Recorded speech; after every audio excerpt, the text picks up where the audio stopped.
ஆகாஷவாணி சுழல் விளக்கு நேயர்கள் கேட்கவிருக்கும் செய்திக் கட்டுரை மேற்காசிய நாடுகளில் நிலவும் பதற்றமும் அதன் பாதிப்புகளும். எழுதியவர் முன்னாள் வெளியுறவுத்துறை செயலர் திரு ஆர் சுவாமிநாதன். தமிழாக்கம் உதவி இயக்குநர் எஸ் ஜாய்.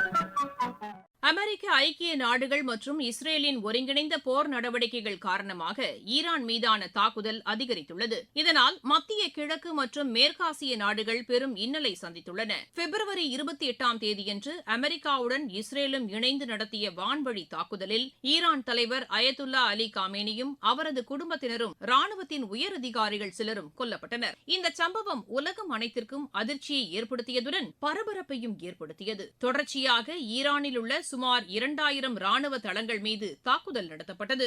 ஈரான் வசமிருந்த ஏவுகணை தளங்களும் கடற்படை தளங்களும் ராணுவ மையங்களும் தகர்க்கப்பட்டன.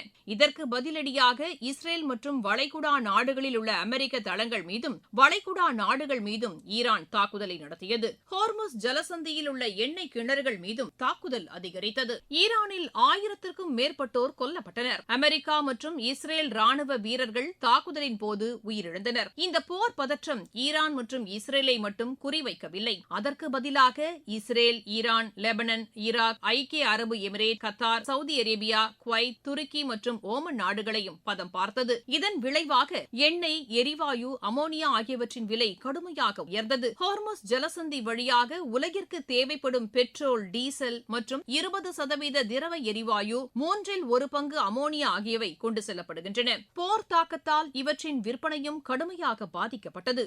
உலகம் முழுவதற்கும் தேவைப்படும் பெட்ரோல், டீசல் விநியோகம் முழுமையாக பாதிக்கப்பட்டது. கப்பல் போக்குவரத்து முற்றிலும் நிறுத்தப்பட்டது. இதனால் காப்பீட்டுத் தொகை வெகுவாக உயர்ந்தது. அதிகபட்சமாக எரிவாயுவின் விலை 70%, பெட்ரோல், டீசல் விலை 14%, அமோனியா விலை 5% உயர்ந்தது. ஆசிய பொருளாதாரத்தில் பெரும் பங்கு வகிக்கும் இந்த பொருட்கள் தேக்கமடைந்திருப்பது இந்தியா, சீனா மற்றும் ஜப்பான் நாடுகளுக்கு பாதிப்புகளை ஏற்படுத்தியுள்ளது. இந்த நாடுகள் எரிசக்தியை பெருமளவு இறக்குமதி செய்து வருவதை அடுத்து இந்த தேவையை சந்திப்பது சவாலாக உள்ளது. வளைகுடா நாடுகளில் இருந்து இந்தியா அமோனியாவை இறக்குமதி செய்து வருகிறது. போர் பதற்றம் மேலும் சில வாரங்கள் நீடிக்கும் நிலை இருப்பதால் உலகளாவிய பொருளாதார சரிவு ஏற்படும் அபாயம் உள்ளது. தேவை ஏற்பட்டால் வளைகுடா நாடுகளில் இருந்து எண்ணெய் மற்றும் எரிவாயு டேங்கர்களை கொண்டு செல்வதற்கு அமெரிக்க ராணுவம் உதவும் என்று அதிபர் திரு டிரம்ப் கூறியுள்ள நிலையில் இது சாத்தியமாகுமா என்ற கேள்வி எழுந்துள்ளது. 35 கிலோமீட்டர் நீளமுள்ள ஹோர்முஸ் ஜலசந்தியின் முக்கியத்துவம் அதிகரித்துள்ள நிலையில் உலக நாடுகளுக்கு இது ஒரு எதிர்பார்ப்பை மட்டுமே ஏற்படுத்தியுள்ளது. போர் பதற்றம் தொடர்ந்துள்ள நிலையில் இதன் வழியாக போக்குவரத்தை மேற்கொள்வதற்கு கடினமான சூழ்நிலை எழுந்துள்ளது. அதிபர் திரு டிரம்ப் 4 வாரங்களுக்குள் இந்த போர் முடிவுக்கு வரும் என்று கூறியிருந்தாலும் போரின் தாக்கம் உலக பொருளாதாரத்தையும் மக்களின் இயல்பு வாழ்க்கையையும் வெகுவாக பாதித்துள்ளது என்பது உண்மை. பெட்ரோல், டீசல் மற்றும் திரவ எரிவாயு கையிருப்பு இருந்தாலும் எத்தனை நாட்களுக்கு போர் நீடிக்கும் என்று குறிப்பிட்டு சொல்ல இயலவில்லை. பயணிகள் விமான போக்குவரத்து மக்களை பாதித்துள்ளது. 1200க்கும் மேற்பட்ட இந்திய விமான நிறுவனங்களின் சேவை பாதிக்கப்பட்டுள்ளது. ஏராளமான மக்கள் விமான நிலையங்களில் கூடியுள்ள நிலையில் அவர்களை பாதுகாப்பது பெரும் சவாலாக இருந்து வருகிறது. 388 வெளிநாட்டு விமான சேவைகளும் நிறுத்தப்பட்டுள்ளன. வளைகுடா நாடுகளிலிருந்து விமானங்கள் மூலம் பயணிகள் வருவது அரிதாகியுள்ளது. ஏவுகணை தாக்குதல் மற்றும் ராணுவ நடவடிக்கைகளால் வளைகுடா நாடுகளின் வான் எல்லைகள் மூடப்பட்டுள்ளன. ஐக்கிய அரபு Emirate, Qatar, Bahrain, Kuwait, Iraq, Iran, Israel ஆகிய நாடுகளிலிருந்து வெளிநாடுகளுக்கு செல்லும் 23,000க்கும் மேற்பட்ட விமான சேவைகள் ரத்து செய்யப்பட்டுள்ளன. அங்குள்ள இந்தியர்களை வெளியேற்றுவதற்கு மத்திய அரசு நடவடிக்கை எடுத்து வருகிறது. 60க்கும் மேற்பட்ட விமானங்கள் மூலம் வளைகுடா நாடுகளிலிருந்து இந்தியர்கள் தாய்நாடு திரும்பியுள்ளனர். ஐக்கிய அரபு எமிரேட் மற்றும் துபாய்க்கு சென்ற சுற்றுலா பயணிகளும் பெரும் இன்னலுக்கு உள்ளாகியுள்ளனர். அவர்கள் மீண்டும் தாயகம் திரும்புவதற்கான முயற்சியை அரசு மேற்கொண்டு வருகிறது. பிரதமர் திரு நரேந்திர மோடியின் ஆலோசனையை ஏற்றுக்கொண்டு பேச்சுவார்த்தை மூலம் விரைவில் தீர்வு காண நடவடிக்கை எடுக்கப்பட வேண்டும். ஈரான் தலைவரின் மறைவுக்கு இரங்கல் தெரிவிக்கும் வகையில் புதுதில்லியில் உள்ள ஈரான் தூதரகத்தில் இந்திய வெளியுறவுத்துறை செயலர் திரு விக்ரம் மிஸ்ரி இரங்கல் புத்தகத்தில் கையெழுத்திட்டு இந்தியாவின் சார்பாக இரங்கலை தெரிவித்துக் கொண்டது மதிப்புமிக்க செயலாகும். ஈரானுடன் இந்தியா பாரம்பரிய நட்பு கொண்ட நாடாக விளங்குகிறது. இந்த ஆண்டு பிரதமர் திரு நரேந்திர மோடி ஈரானுக்கும் பயணம் மேற்கொண்டது குறிப்பிடத்தக்கதாகும். அங்குள்ள சபஹார் துறைமுகம் இந்தியாவுக்கு பயன்மிக்கதாக உள்ளது. ஆப்கானிஸ்தானுக்கு செல்வதற்கு சபஹார் துறைமுகத்தை இந்திய கப்பல்கள் பயன்படுத்திக் கொள்கின்றன. போரின் போது போலியான தகவல்களும் தவறான செய்திகளும் பரவுகின்றன.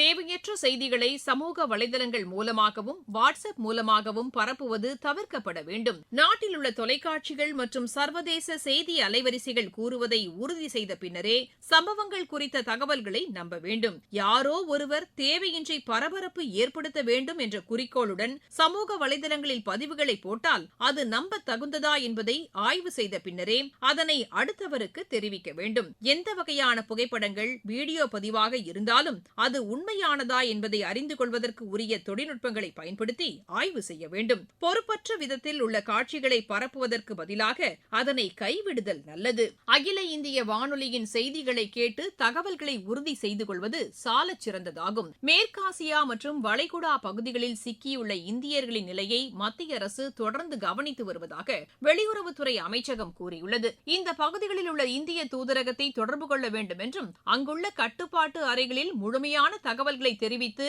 அவர்களின் உதவியை பெறலாம் என்றும் அரசு கூறியுள்ளது. புதுதில்லியிலும் இதற்கென்று சிறப்பு கட்டுப்பாட்டு அறை இயங்கி வருகிறது. போர் பதற்றம் இருக்கும் சூழலில் சில சமயங்களில் வான் எல்லைகள் திறந்துவிடப்படும் போது விமானங்கள் இயக்கப்படுகின்றன.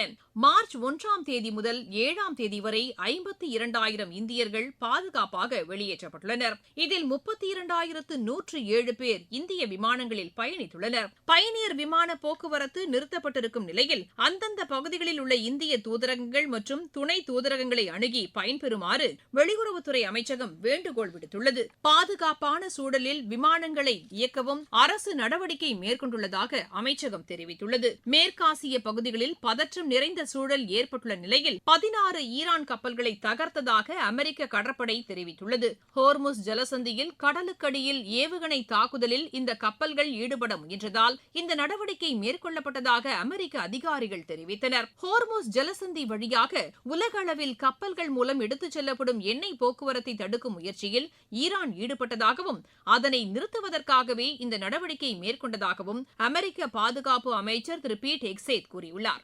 ஈரானில் இருந்த 5,000க்கும் மேற்பட்ட ஏவுகணை தளங்கள் மீது ஒருமித்த தாக்குதல் நடத்தியதாக அமெரிக்க மற்றும் இஸ்ரேலிய ராணுவ கூட்டுப்படைகள் தெரிவித்தன. இது தொடர்பான விவரங்களை ஈரான் இன்னும் உறுதி செய்யவில்லை. கத்தார் தலைநகர் தோஹா மீது ஈரான் ட்ரோன் மற்றும் ஏவுகணைகளை பயன்படுத்தி தாக்குதல் நடத்தியதாக தகவல்கள் கூறுகின்றன. ஜெனீவாவில் ஐக்கிய நாடுகள் சபையில் போரை நிறுத்துவதற்கு பேச்சுவார்த்தைகள் தொடங்க வேண்டும் என்று ஐக்கிய அரபு எமிரேட் வலியுறுத்தியுள்ளது. ஹோர்முஸ் ஜலசந்தி வழியாக கப்பல் போக்குவரத்தை விரைவில் தொடங்குவதற்கு நடவடிக்கை மேற்கொள்ளப்படும் என்று அமெரிக்கா அறிவித்ததை அடுத்து சர்வதேச சந்தையில் கச்சா எண்ணெயின் விலை சற்று குறைந்தது. எனினும் பயணியர் விமான போக்குவரத்து சேவை வெகுவாக பாதிக்கப்பட்டுள்ளது. இதனிடையே பிரதமர் திரு நரேந்திர மோடி போர் பதற்றம் காரணமாக பெட்ரோலிய பொருட்களின் விலையை நிர்ணயம் செய்வது குறித்து ஆய்வு செய்து நடவடிக்கை எடுக்க வேண்டும் என்று அமைச்சர்களுக்கு அறிவுறுத்தியுள்ளார். பெட்ரோலிய பொருட்கள் பற்றாக்குறை ஏற்படாமல் நிலைமையை சமாளிக்க நடவடிக்கை எடுக்கப்பட வேண்டும் என்றும் அவர் வலியுறுத்தியுள்ளார். எல்பிஜி சிலிண்டர் விநியோகம் தொடர்பாகவும் உறுதியான நடவடிக்கைகளை மேற்கொள்ளுமாறு வெளியுறவுத்துறை அமைச்சர் டாக்டர் ஜெய்சங்கர், பெட்ரோலியத்துறை அமைச்சர் திரு ஹர்தீப் சிங் புரி, நிதியமைச்சர் திருமதி நிர்மலா சீதாராமன், வர்த்தகத்துறை அமைச்சர் திரு பியூஷ் கோயல் ஆகியோரை கேட்டுக் கொண்டார். நிலைமையை சமாளிப்பதற்கு அமெரிக்கா, ரஷ்யா, வெனிசுலா, ஆஸ்திரேலியா மற்றும் சில நாடுகளில் இருந்து இறக்குமதி செய்ய நடவடிக்கை எடுக்கவும் முயற்சி மேற்கொள்ளப்படும் என்றும் தெரிகிறது. கடந்த சில நாட்களாக இந்தியா, ஈரான் வெளியுறவுத்துறை அமைச்சர்களிடையே 3 முறை பேச்சுவார்த்தை நடைபெற்றுள்ளது. இந்தியாவின் எரிசக்தி பாதுகாப்பு, எண்ணெய் கப்பல் போக்குவரத்து போன்றவை குறித்து இரு தரப்பினர் இடையேயும் பேச்சுவார்த்தை நடைபெற்றுள்ளது.